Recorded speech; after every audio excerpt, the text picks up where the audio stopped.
Yo, so we tapping back in. You feel me? You got Rick over here. So look, let me know. So the question is like, you've been in Atlanta for a minute. You've been doing music. So Sure. what are the advantages and disadvantages? Do you think there's like from living in the hood, you know, the Hollywood of the East? Yeah. You know, what do you think is your advantages and disadvantages? I'm gonna speak for more, so maybe a personal. You know, because it's still, even though I'm coming from a personal space with somebody from part of the self-feel. For me, I think the advantage, of course, is obvious. You have wider reach to industry contacts. You can run into people in places that you normally couldn't run into living in your hometown or wherever you at. You're not gonna run into these people, right? Yeah. But here, you have a chance of, I'll be like, man, you don't know who you can run into. You be like, I remember one time, it's so crazy, he don't even remember this, right? He probably wouldn't even remember. But, or he may do shit, I ain't gonna say that, right? I somehow, like, I think it was Boss Man, that's what, Boss Man, my OG guy, that do my music shit. And I was like, man, he's like, yeah, roll me to go to these, to the studio over in Marietta. Went there, boom, boom, boom, and kid you not, the first time I heard, what's that? Buy those in bitches. By my Mike Will. Yeah. I heard that beat getting made in there. And I was just like, before it even went out to be a song on the radio with T.I. and Future and stuff, like, buy those in bitches. But to see how I just randomly ended there, I didn't know what I was going into. What I'm saying is them type of moments to get to them type of elements where you get in the rooms and shit like that.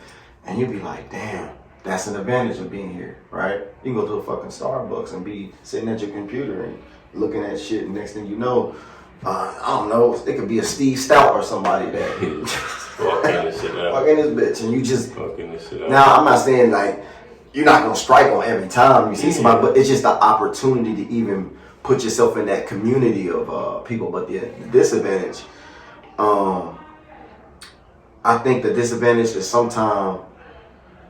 I know for me, at one point I got a little too comfortable. You know what I'm saying? Like, meaning like, it's like, you know, I'm not from here. I'm not from Atlanta, but I've been in Atlanta for 12 years now. Yeah. Right? So I've been through many ups and downs and trials and tribulations. And when you get to that part, you're like, man, what could I have did differently, you know, during these trials and errors, right? And after a while, I remember that hunger I had, for like the first 4 years being here in Atlanta. It was just crazy. And like in a way, I can't explain it. And if you chasing anything in life, you know what I'm talking about. That's the young. I'm talking about young hustle. Yeah, I'm talking about like, I remember one time I stood outside of I think Tiger came and performed at the Masquerade, right? And I had this is when he had the I think this is the Rack City? I think that was the Rack City joint when he had that out. But anyways, it was just jumping, and he was performing at the Masquerade downtown, and I was like, I went up there, I had my mixtapes pressed out and shit, and just because I knew he was gonna be in town, I knew the attraction that was gonna come, how hot his stuff was at that moment for that record, because it was crazy, man. Shout out to Tiger for that shit. It was hard. You know what I'm saying? But when that came out, man, I had people, I was really selling my mixtapes for $10. Boom, boom, boom. I done paid bills off of selling mixtapes before. You know what I'm saying? Leaving my mixtapes in barbershops or how about walking the club parking lot at 3 in the morning when Club Essos was still here, even your mixtape and your flyer on people's doors and stuff like that. Shout out to Todd, he know who he is. That's that was another one of my OGs that had me running around doing that type of stuff, and it was base work. But all I'm saying is, and not make it dreaded on, is like that hunger of just willing out every day, that groundwork. You know what I'm saying? And I actually owe a lot of that to Todd for that, though. You know what I'm saying? Shout out, man. And yeah. sorry, I'm high, I'm having pauses, but I'm just saying some real shit at the same time, though. Like, that you can get comfortable. I feel like you can get comfortable. You can, because after being here for a while, this becomes home, right? Yeah. Right? This becomes another home. Like, nigga, you pay taxes here. You do all this stuff. Like, you have a foundation here. Your people, think about all your contacts. Boom, boom, boom, boom, boom. Everybody you know. If it ain't family, your family is going to be back home, right? But if it ain't, other than that, everybody that's your foundation that plays a vital part to what you're currently pursuing in life. Not technically where your heart is, even though your heart can be there too, because your heart will always still be with people back home. But I'm talking about what you're pursuing right now. All that foundation is here. So now, when it comes to that time, you're like, okay, I really need to start using this more like this is my foundation and not get comfortable like I'm just trying to be like I'm just working as an artist trying to get a name and just in the city. Like I don't want to just get a name in the city, even though I would love the city, but I don't want to just get a name in the city. But you need the city to get a name. Does that make sense? So it's like you got to put your work in out here, man. And one thing I love about Atlanta is that even though it's all these opportunities and stuff here, you still got to put some work in down here. And if you don't put that work in, you are not going to shine. I don't care how good you is. I don't care nothing. Look, it don't even matter. I think I'm the best rapper, but guess what? How about this? It don't mean nothing, not shit, if I don't put in this work so people can get that. So I don't give a fuck what you're doing. If you're down here doing t-shirts, owning your own business, trying to take a leap out of faith, fly somewhere and come down here from wherever you are and try to make something living, especially as a black person. I already know, man. I ain't gotta say no more shit. Go ahead, cuz. Yeah. I just want to tap in a little bit. Like for me, so I think one of the advantages, and like people always say that like in Atlanta, that it's saturated, and I don't think it's oversaturated. I think it's a hub. Atlanta is a hub. It's the Hollywood of the East. So with Atlanta, like you have to get all the game that you get in, all the game. Like it gives you the opportunity to put footwork in. Like it's stuff going on all the time, so you can really like just move here, not know nobody, and go create your whole network. You know what I'm saying? Like you can just move around and do your thing. But it's like once you get that game, then you go take that in other places and other cities, and you go multiply that because you understand, the game, and you understand how to. I don't mean to cut you off, cuz, but I wanted to like add on to what you was just saying. Like you can, because Atlanta is the hub, and since Atlanta is the hub, if you can understand how things work in Atlanta, you almost can understand like just the foundation, right? You can almost understand how basically, not to say everything, but a real structured one-on-one on how this is how the music business runs, because this city is the hub, it's the base for that. You're getting all different types of everything that's talented people. Everything that's gets played on the East Coast really decides like what's on the radio. Then the West Coast really just plays what's on the radio. So whatever's on the radio, that's then that shit gonna be spinning like in LA and shit. Like that shit gonna be doing numbers. But like I feel like the disadvantage is like it depends on who you are, because certain people can get like lost in Atlanta. You can get lost in Atlanta so quick. You know what I mean? Just because like it's a place where everybody on the East Coast, if you're not going out, if you're not going to the West, bro, or to like Florida, you coming to Atlanta. Where else would you go in the Midwest? You know what I mean? Where you go like to celebrate your birthday? You can go to Indiana or Ohio. You can go to Atlanta. So this is a place where people come to celebrate like big birthdays and shit, right? Yeah, it's a culture here, man. It's a beautiful, it's a culture. It's culture. But you can get caught up in that shit real quick. Like this is land of the hustle. So like you get swallowed up by this shit. You have to go back home and figure it out. Man. So, but if you, depends on what side you want to be, at a game. If you look at it on the business side, like, do you want to be on the consumer side, or do you want to be on, the side that's, providing, whether it's your promoter or a club owner or, whatever, host or, you hosting. If you're going to be out all night, if you're going to be out, you know what I'm saying? If you're going to be out every night partying or whatever, then you might as well be making money from your lifestyle. So, like, after a while, buddy, I'm not about to keep spending money. I'm not about to keep spending money on this shit. Cause you looking in the club now. I'm looking in the club.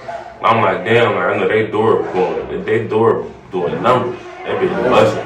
Man, that's real. So I'm trying to figure out how to profit. How to profit, how to benefit. Yeah. From this crowd, from the game. You know what I mean? Get a piece of the game. You know. But other than that, bro, you on the outside looking in, bro. You tricking yourself every day. This bitch is designed for you to go broke. In Atlanta, dog. Ooh. It is easy to go broke. You come down here and spend 9 racks, bro, in like 4 days. You be like, I'm just living, like partying. Yeah. You know what I mean? Nothing to show for it, just living. Not even buying like clothes and shit, like just partying. Like you just, this is a vacation city. This is like a vacation for a lot of people. Man. Like, no, it is. Places to eat. But now, like, you Cultures. Know, I just kind of wanted to bring it up, bro, because I was just thinking about, like, you know, a lot of people, you know, we're from Dayton, Ohio. Well, I'm from Dayton, Ohio. I'm from Cincinnati. But, you know, is just understanding the opportunity that we have living in Atlanta, bro. Like, people don't have the opportunity in other cities. You know, like, you know, we're down here and we're you know, we're doing our thing, you feel me? But like a lot of people, like, this they dream, bro. Like to move to Atlanta, to move to a big city, to be. We here casually.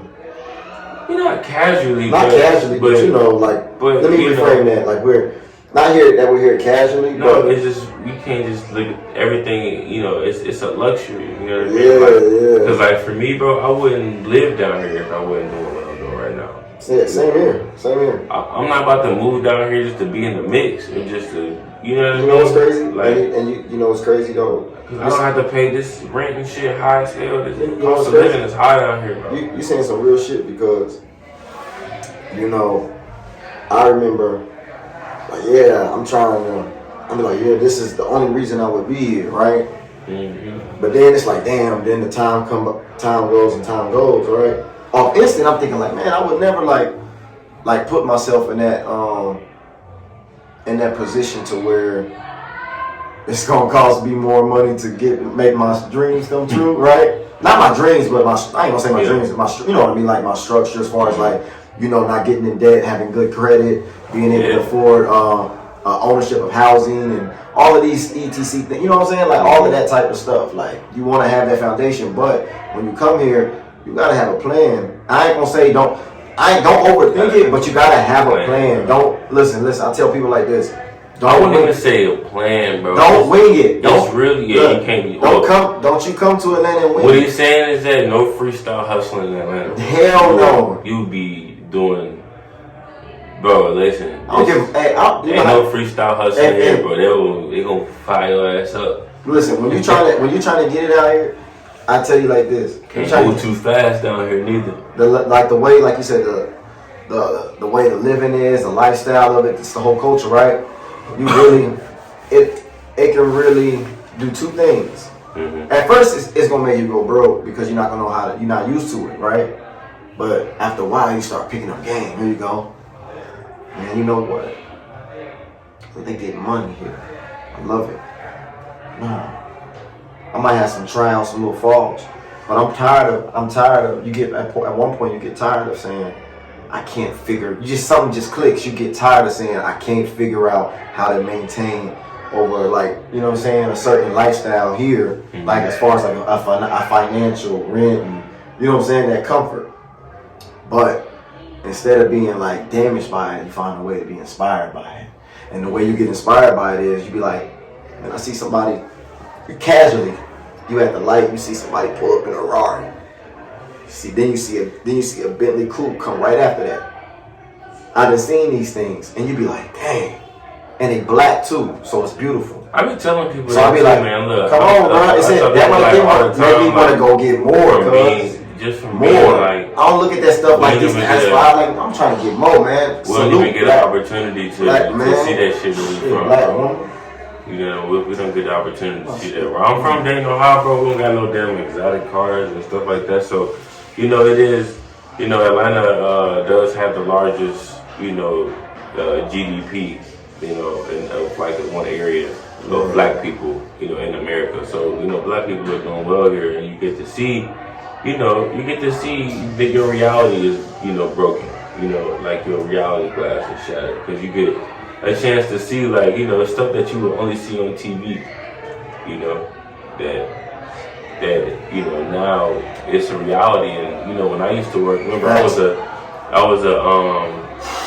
interior designer for technology. I worked for Magnolia. Right. When I came down here, yeah. And like my job was to integrate, you know,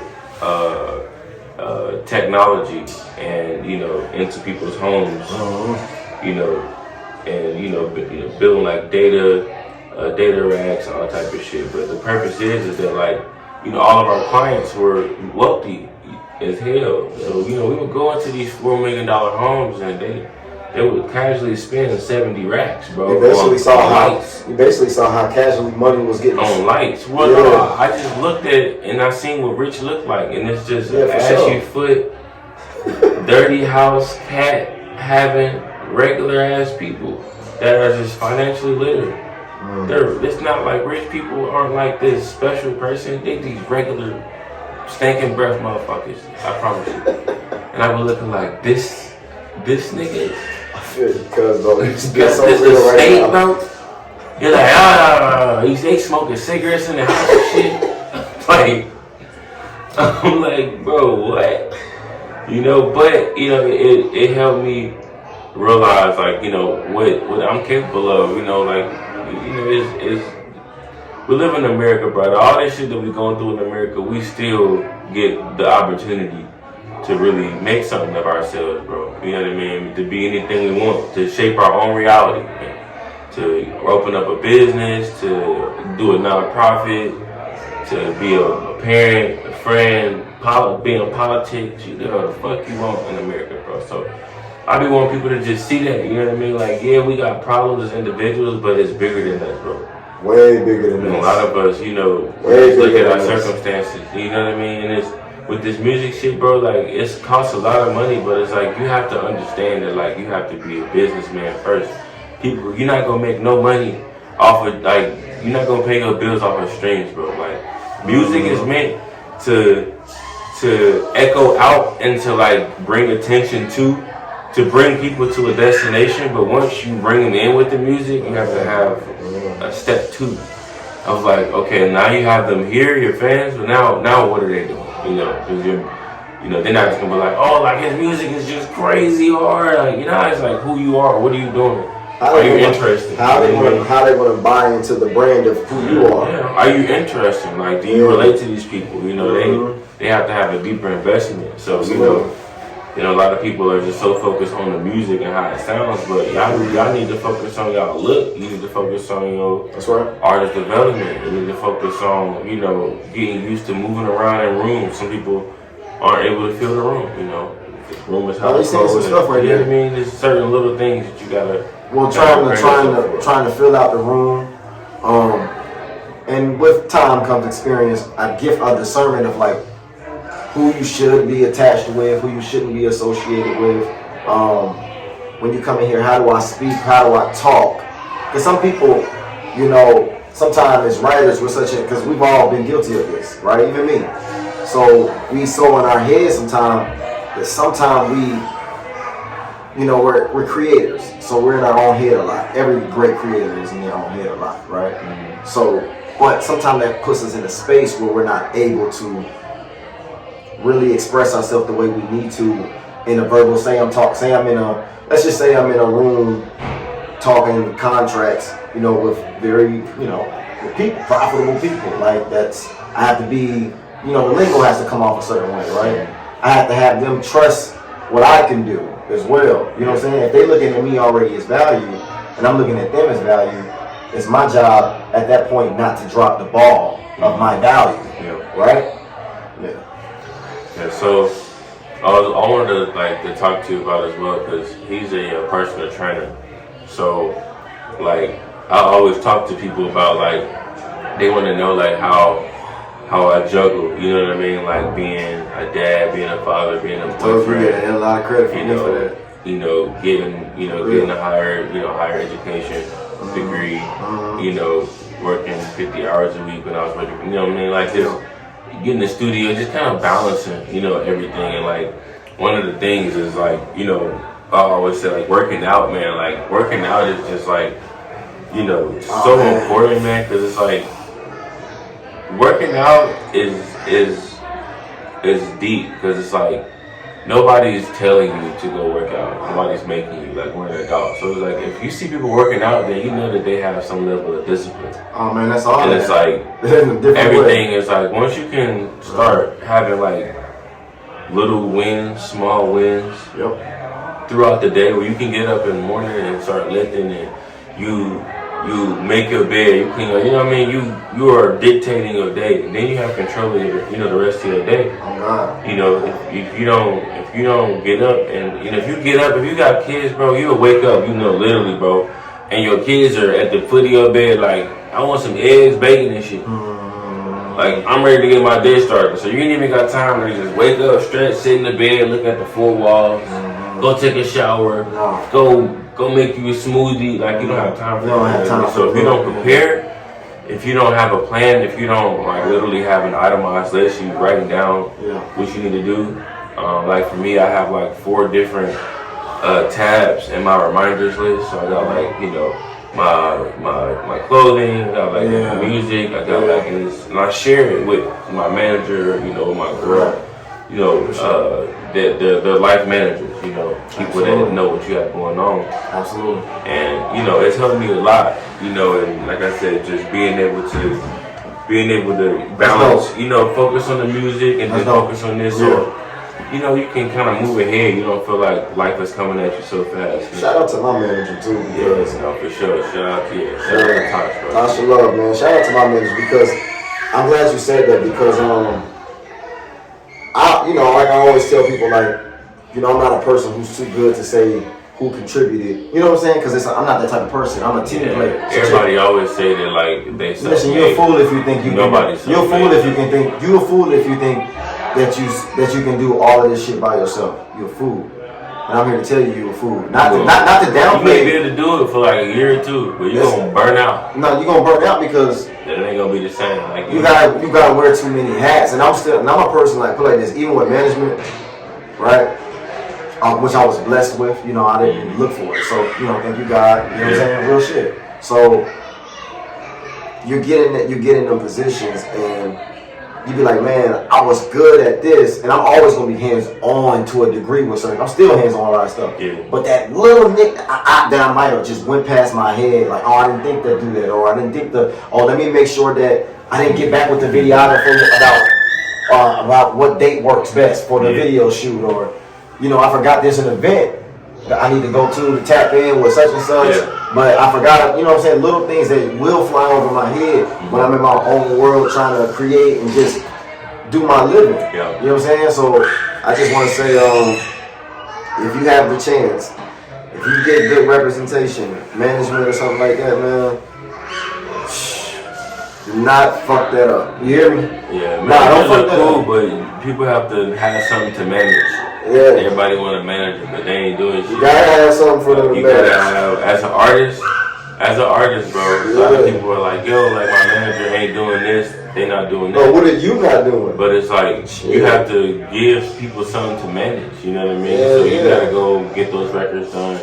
You gotta go put some of that footwork in. You gotta do some of those shows, make some of those calls, so that when your manager comes in, he's more of a deal closer, you know what I mean? He's taking it, whatever you created, and then moving it here. Especially when you starting off, bro. You ain't got no money, no budget. You're not really giving your manager a budget to go make stuff happen. You know, it's tight. So you gotta make sure you're doing your part so they can do what they're expert at. You know, you're a creator and you're the expert at creating because you're the artist.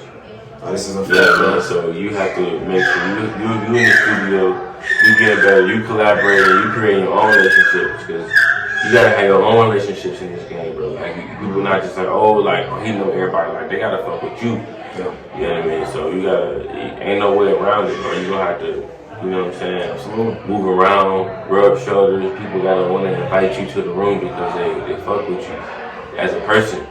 Because then things that start happening organically. Yeah, you gotta spend some money in this stuff, right? But one thing I've learned, and that I've actually learned more than anything in recent times, is just consistency and being who you are, right? And doing what you're like, being consistent and being who you are, your layer, right? It will get you like organic results, and you be like, dang, now you end up on a song with such and such. Because you know why? Because your energy already puts you in position to do that. Because somehow the alignment of what you've been doing and saying and praising and being consistent with the universe is not biased. It's going to be like, oh, this what you want? Yeah. Next thing you know, somehow, I don't know. Somehow you end up, and I'm just using this hypothetically. Somehow you just end up in the studio with Lil Baby. I don't know. Yeah. You know what I'm saying? I'm just saying, like, it can happen like that. Or whatever. Or you might just end up in a room with not even excuse my language, not even such as an artist. It could be anybody that's of proper, like, it's a baby. Yeah, that's a baby. Proper representation. That shit got me, I'm sorry. That shit threw me. I'm trying to talk deep in this. Yeah. But now, like, man, like, oh, man. shout out to my team, Perfect Distro, House of Fresh, Hari, shout out to Draw, Tell the Truth, Ready Rock, Busy, Nut, DB. It's a lot of people that's doing very well, man. Like, shout out BCC, man. Shout out to Trip, shout out to Triple. That's 3 Play Baby. Shout out to, Gravity House. Look at all these shout outs when niggas giving. Go ahead, Gravity House. Hey, shout out to everybody that's watching this that's already tapped in. And if you ain't tapped in and it's your first time getting tapped in, I hope you tap in some more, cause shout out to you for even giving it a click. You hear me? Yeah, hell yeah, man. Make sure y'all like and subscribe, man. Like and subscribe. For sure. Shout out Hungry Hustle. Look. Yeah, shout out to Late Night Munchies, Q, Big Q. Shout out to Cadillac, shout out to Diane and Jane. And shit, shout out to me for even getting up to, shout out to me for being disciplined and, challenging myself to be a better motherfucker every day. Shout out to Perfect Distro, this video. Shout out to the Cassidy Ford Foundation. For sure. House of Fresh. Definitely a big shout out to our sponsors. But yeah, man. Again, man, Sean Cassidy, here at Rico, and I want to just, have some icebreaker conversations. We're gonna do some digging. I want y'all in the comments right below. In the comments, man. Let us know what y'all think about some of the things that we talked about. What you guys do different. Maybe any advice, any conversations, conversation starters, any ideas. Make sure you comment below. I definitely want to hear y'all's voice. And like I said, like and subscribe. If we on Instagram, make sure you ask follow. I think it's follow on Instagram. Yeah, follow Instagram, man. 7 a.m. just dropped. Love Me Not EP dropping soon. Follow me at Ricky for Life. RIQUEFOR Life. Ricky for Life. Ricky for Life, man. Love. I am Sean Cassidy. Make sure y'all tap in, man. Shout out to Busy. Shout out to the shout outs. Go ahead, get them out. Look, I like to praise my producers, bro. They crazy, man. You got Busy, you got to praise Ready Rock, and Connor Hilliard, man. You gotta praise him. Connor Hilliard, man. All on my EP, man. Love Me Not. Coming to you soon. Okay, hey, shout out that dude Sneak. What's up, my golden brother? You hear me? He produced Precise. You hear me? Out and wild, out on all, streaming on all platforms right now, featuring Alexis Renee and Jeezy Escobar. Then we got Precise, produced by that dude Sneak. Man, you know what? Look. Shout out Tampa too. We gotta do an interview soon. Oh yeah, go look at that Tampa Mystic interview too. It's fire. You hear me?